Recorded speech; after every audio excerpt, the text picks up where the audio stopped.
to my channel. Today we're going to talk about Unit 4.3 of the AICE International History textbook. Alright, without further ado, let's get straight into it. So, first let's talk about the Long March. Well, in 1936, the CCP finished the Long March, which was a tough trip to escape Chiang Kai-shek's KMT. You should definitely check out my last video if you don't know what that is.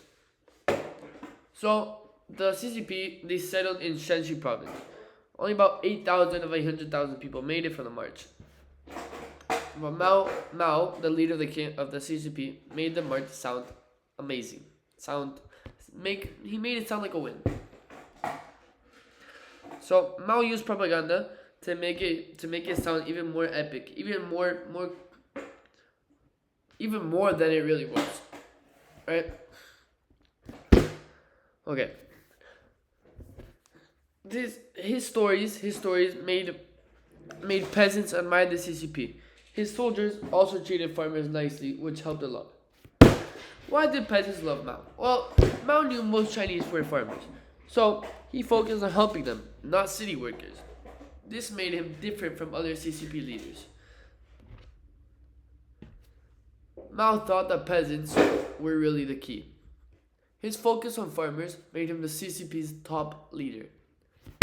Let's talk about life in Yenin, where they were staying. The CCP were staying.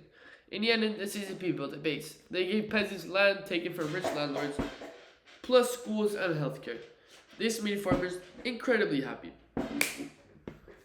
These changes made the CCP way more popular and increased their support through the roof. Boom, Mao's control.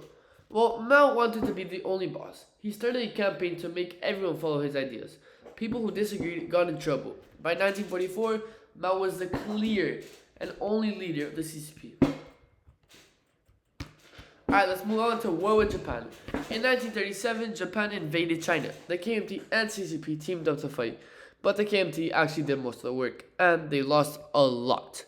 The CCP stayed safe in the mountains and took over empty areas that Japan left behind. The CCP said that they were fighting Japan, which got young people to join them.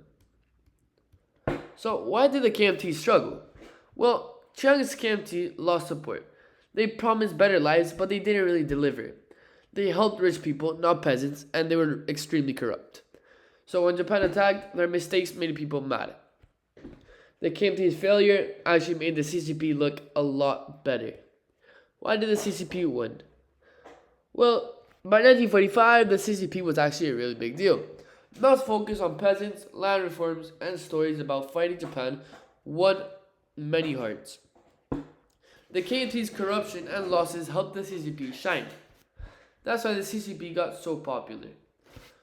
Okay, let's talk about the pictures. Well, this is just a cartoon of the propaganda that Mao said, making the march sound a lot more epic, as I said before, than it really was.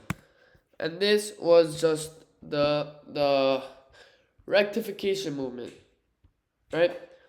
Which was when